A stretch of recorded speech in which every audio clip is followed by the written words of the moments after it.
네, 오늘의 모닝 브리핑 시작하겠습니다. 미중 정상회담에 대해서 긍정적으로 평가하면서 엔비디아 같이 이제 몇몇 종목군들이 올라가면서 시장을 주도하는 그런 모습을 보였고요.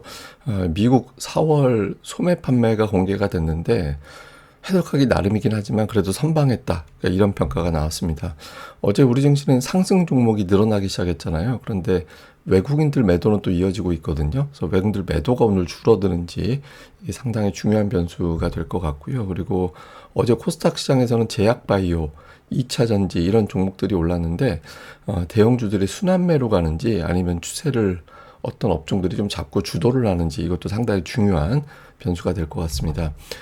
미증시는 3대 지수 고르게 올랐습니다. 뭐 상승폭이 거의 비슷한 이제 그런 모습을 보였고 오히려 필라델피아 반도체 지수는 지수보다 조금 덜 오르는 그러니까 종목들별로 좀 갈리는 그런 모습을 보였거든요. 뭐 업종으로 보면 11개 중에서 6개 오르고 5개 빠지고 그래서 기술주 엔비디아가 많이 올라가다 보니까 기술주 상승폭이 가장 컸고요. 그 다음에 에너지, 유틸리티, 금융 그러니까 이런 순으로 상승을 주도하는 그런 모습을 보였습니다. 뭐 이슈들을 보면 트럼프 대통령과 시진핑 주석 간에 뭐 건설적인 대화가 오고 갔다. 그리고 이제 시진핑이 9월 24일에 답방한다고 한다더라. 뭐 이런 내용들이 공개가 됐죠. 그리고 또 중국 측에서는 중국이 더 넓게 열릴 거다. 그러니까 미국 기업들의 기회가 될 거다라는 식으로 해석될 수 있는 발언을 한 거고 또 이제 주목받은 게 이란에 대해서 어떤 형태의 역할을 할 거냐라는 거였는데 어쨌든 호르무즈 해협 개방을 위해서 협력하겠다. 이런 메시지를 또 남겼거든요. 그래서 뭐 이후에 이제 뭐 아무래도 이란에 대해서 어느 정도 영향력이 있다라고 봐야 되기 때문에 뭐 좀 향후에 영향력을 끼치지 않을까 이런 기대감도 있었습니다. 그리고 개별 기업들 관련해서는 그 엔비디아의 어떤 칩 수출을 미국에서 승인을 했는데 그래서 뭐 H100이 중국으로 수출이 될 거야라는 기대감이 있죠. 근데 이거는 최종적으로 중국에서 또 그럼 이거 사도 돼 이렇게 또 승인을 기업들한테 해줘야 되거든요. 아직까지 확정된 건 아닙니다. 그런데 정상회담까지 한 상태에서 저 승인을 안 해줄 리는 없다 이렇게 해석이 된 거고 그것 때문에 이제 엔비디아 주가가 4% 급등을 했습니다. 반면에 이제 보잉은 밀렸는데 중국에서 200대 구매한다고 했거든요. 근데 증권가에서는 한 500대 예상했던 것 같아요. 근데 예상했던 것보다 절반 정도도 못 미치다 보니까 이제 보잉은 좀 실망하는 관련된 종목들 주가는 좀 엇갈리는 그런 모습을 보였고요. 4월 소매 판매는 예상치에 부합했습니다. 근데 이 소매 판매 관련해서는 제가 잠시 후에 따로 설명을 드릴 거고요. 뭐 증권가에서는 올라간다, 쉴 거다 이렇게 좀 엇갈리는데 울프 리서치에서는 12일에 반도체 주식들이 갑자기 약세를 보인 거 주목을 해야 된다. 그러니까 이게 주도주에 대해서 좀 방어적으로 접근해야 되는 거 아니냐 이런 신중론이 가동되기 시작하고 있어서 좀 주가가 안정적으로 올라가기는 어려울 것 같다 이런 주장을 했고요.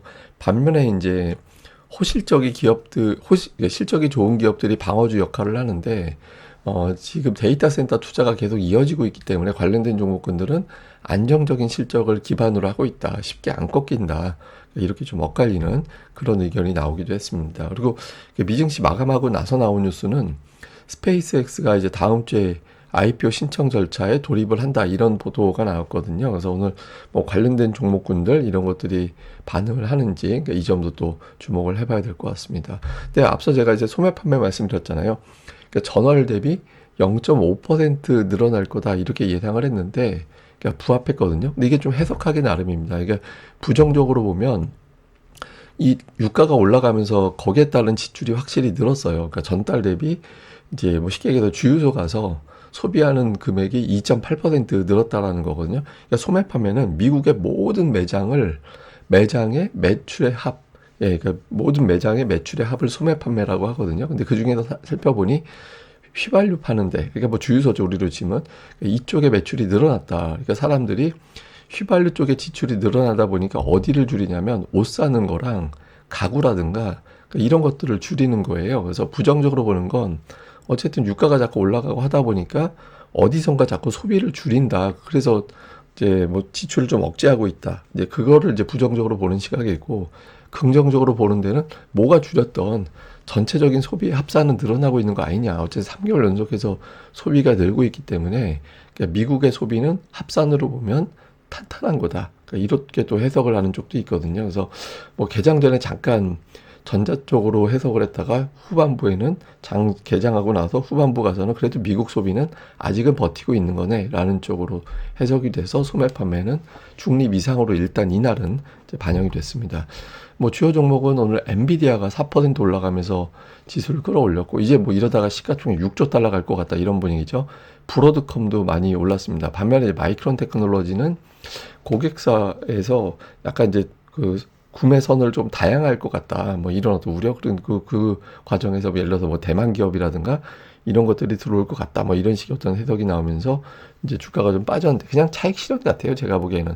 예, 그런 정도 모습이었고, 시스코가 실적이 잘 나온 데다가 이제 구조조정 이슈까지 나오면서 이제 큰 폭으로 상승을 했고요. 최근에 포드가 연일 강합니다. 근데 자동차 잘 팔아서 올라간다라기보다는 여기서 이제 ESS 사업, 그러니까 에너지 저장 장치 사업, 그러니까 뭐 쉽게 얘기해서 엄청나게 큰 배터리, 이걸 갖다가 이제 사업화하고 있잖아요. 근데 데이터 센터가 계속 확장이 되고 있다 보니까 포드에서 이제 사업으로 추진하고 있는 ESS 쪽에서 상당한 성과를 낼 것 같다, 이렇게 또 평가가 되면서 포드가 연일 강세를 보이는 그런 모습을 보였고요. 그리고 또 관련된 법안 소식이 나오면서 이제 가상화폐 관련된 종목군들도 또 강세를 보이는, 예, 그런 모습의 특징이었습니다. 근데 기본적으로 그러니까 미증시는 지금 비싸다라는 생각을 투자자들이 안 하는 것 같아요. 왜냐하면 기업들의 실적 추정치가 계속 상향되다 보니까 이제 PE, 주당 순익 몇 배의 거래가 되는지 이거는 오히려 내려가 있거든요. 그래서 고점 대비 빠져 있기 때문에 지수는 올랐지만 실적을 감안해 보면 아직 오히려 지금이 더 싸다 이전보다, 이런 정서가 좀 있는 것 같고요. 그다음에 또 하나는 2028년도에도 저 데이터 센터 투자, 이런 어떤 하이퍼스케일러의 어떤 투자가 이어질까, 이런 것들에 대한 의구심이 있었거든요. 근데 지금은 그래도 이어진다. 그러니까 무려 9천억 달러. 그러니까 2028년도까지는 9천억 달러까지 늘어날 거다. 그러니까 지금 시장을 끌어올리는 게 AI 관련된 투자, 성과 이런 것들인데, 내후년까지도 이 투자가 이어질 거기 때문에 관련된 기업은 실적이 당장 피크가 나올 수가 없다. 그러니까 이런 어떤 분석들이 시장이 쉽게 빠지지 않고 계속해서 신고가, 최고치 경신하는 그런 스토리를 만들어내는 것 같습니다. 그리고 이제 기본적으로 실적 추정치가 계속 상향 조정되면 지수는 딸려 올라가거든요. 그래서 웬만하면 실적 추정치보다 이제 지수가 위로 올라가는데, 지금 지수가 그 아래가 있어요. 그러니까 아직까지 실적 추정치보다 증시가 못 따라가고 있는 걸로 투자자들이 보고 있는데, 여기서 이제 함정은 하나 있습니다. 그러니까 뭐냐면 이 실적 전망치를 꺾어버리는 사태가 만들어지면 골치 아파져. 예를 들어서 유가가 폭등을 해가지고, 유가 폭등을 하면 금리도 올라갈 거고, 금리가 뛰면 이제 이런 설비 투자할 때 돈 빌려서 투자하는 케이스들이 많은데, 그럼 돈 빌릴 때 이자가 그렇게 올라가면 그걸 감당이 될까? 이런 의구심을 갖게 되잖아요. 그래서 이제 유가가, 특히 이란 문제가 여기서 정리되지 않으면 실적 추정치에 변화가 생길 수 있기 때문에 그런 것들은 조금 주의 깊게 봐야 된다, 뭐 이렇게 우리가 보면은 될 것 같습니다. 어쨌든, 예. 그리고 그 미국, 제가 이제 몇 번 말씀드린 게, 미국 그 정치권에서 증시가 빠지는 쪽으로 정책 잡는 게 되게 어려워요. 왜냐면 이제 기본적으로 가계가 가지고 있는 주식 보유 비중이 되게 높거든요. 전체적으로 미국 주식의 어떤 지분 보유 현황을 보면 가계가 가장 높고, 이거는 여론에 직접적인 영향을 줄 수밖에 없거든요. 그래서 증시가 하락하도록 설계가 될 수도 없다, 기본적으로 보면. 그래서 뭐 그냥 너무 좋은 쪽만 나오긴 하는데, 제가 보기에는 좀 걱정스러운 거는 이제 금리, 유가, 이 두 가지인 것 같아요. 그래서 지금 금리가 오늘 또 조금 올라갔는데, 금리 수준이 사실 좀 아슬아슬하거든요. 그래서 이 즈음 돼서 이란 문제가 이제 또 다음 단계로 정리가 되고, 유가 빠지고 금리 빠지고 이렇게 돼야지, 안 그러면 이제 조금 이제 고전할 수도 있죠. 그래서 이 부분은 좀 계속 체크를 해보도록 하겠습니다. 자, 우리 증시는 어제 8,000포인트 언저리까지 이제 급등을 했는데, 보시면 중형주 지수가 되게 많이 올랐거든요. 그러니까 대형주 쏠리면서 어제 삼성전자가 올라갔지만 하이닉스는 다르게 움직였잖아요. 그래서 대형주 쪽에만 집중이 되다가 자금이 빠져나오면서 이제 분산이 되면서 중형주 지수가 어제 되게 많이 올라갔고, 그 과정에서 상승 종목 수가 늘어났죠. 그러니까 이번 주가 이제 그 과매도권에 근접하는 구간이라서, 그렇다고 맨날 상승 종목이 많고 그런 게 아니라, 상승 종목 많은 날이 또 종목들이 반전 시도하는 케이스가 이전보다 늘어나는 구간으로 들어오긴 했거든요. 그래서 실제로 어제 그런 현상이 나온 거고, 그런데 이제 부담되는 건 외국인들이 아직도 코스피 시장 계속 매도하고 있잖아요. 근데 이제 연초에 한국 비중이 너무 커져서 그때 당시에 외국인 투자들이 한 60조 원 팔았거든요.